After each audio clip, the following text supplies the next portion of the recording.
Saprast jauniešus nozīmē redzēt, kā mēs izejam uz ielas, un daļa no mums paņem rokās bumbu, dēli vai slides, bet otra daļa – tabletes vai šļirtes.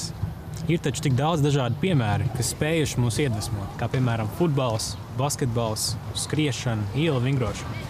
To var darīt visi, neatkarīgi no tā, ko mēs spējam, kāda ir mūsu politiskā pārliecība, materiālais stāvoklis vai citi faktori.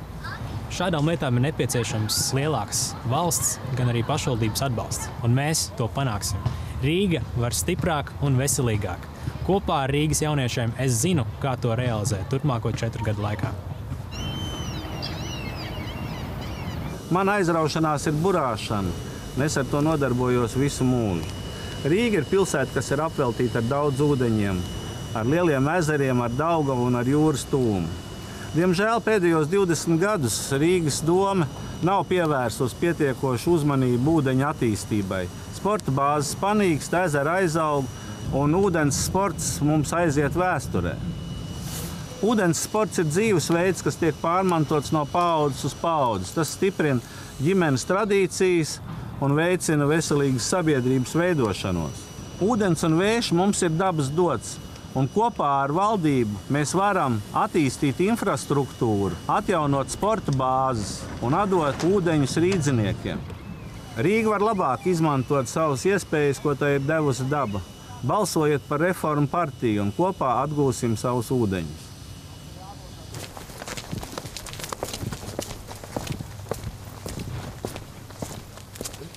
Ir redzams sāpes un bezcerība to bērnu acīs, kur ikdiena ir alkohols, narkotikas un vardarbība.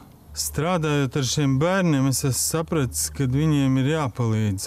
Tālāk es redzu, ka Rīgā ir jāizveido jauns rehabilitācijas un atveseļošanas centrs, kāds vēl līdz šim nav bijis. Lai tas nelīdzinātos ne psihiatriskai slimnīcai, ne cietumam, lai tas būtu kā mājas bērniem. Un daudziem no viņiem tādas nemaz nav bijušas.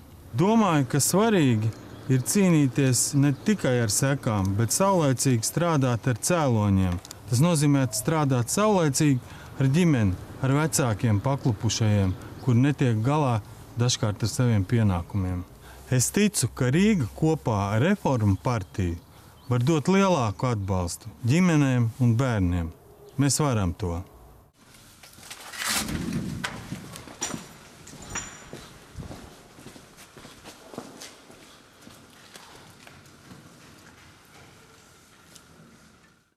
Ar vai bez pilsētas atbalsta Rīgas radošās izpausmes nešaubīgi ir pamanāmas. Pateicoties galvenokārt cilvēkiem, kuri sekojot savam aicinājumam filmē, raksta, glezno un pulcējas. Tā veidojas un rodas tādas radošās komunas kā šī. Tomēr ir skaidrs, ka tikai ar pārdomātu nozīmīgu pilsētas atbalstu šīs iniciatīvas var pārtapt par kaut ko vairāk.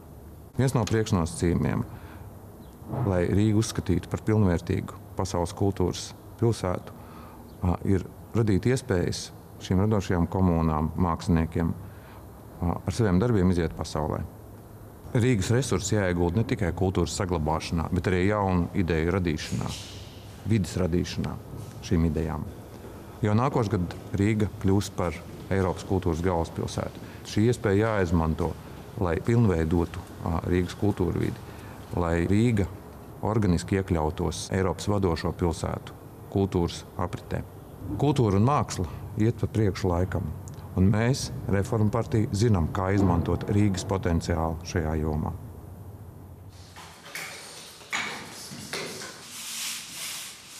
Pasaule virzās uz priekšu un sniedz mums aizvien jaunas un jaunas iespējas, arī Rīgā. Tomēr ir izaicinoši apvienot karjeru ar mazu bērnu audzināšanu, kuriem gribam sniegt savu atbalstu un mīlestību. Tādēļ pilsētas atbalsts šādā brīdī var būt izšķirošs. Mēs likvidēsim bērnudārzu rindas sadarbībā ar privātajām pirmsskolām un nodrošināsim, ka Rīgā beidzot ir auklīšu dienests. Mēs vēlamies, lai mūsu bērni apmeklē sporta skolas un pulciņus, taču nevēlamies, lai tas notiek uz mūsu karjeras rēķina. Tādēļ mēs nodrošināsim, ka katrā skolā ir pieejama interešu izglītība.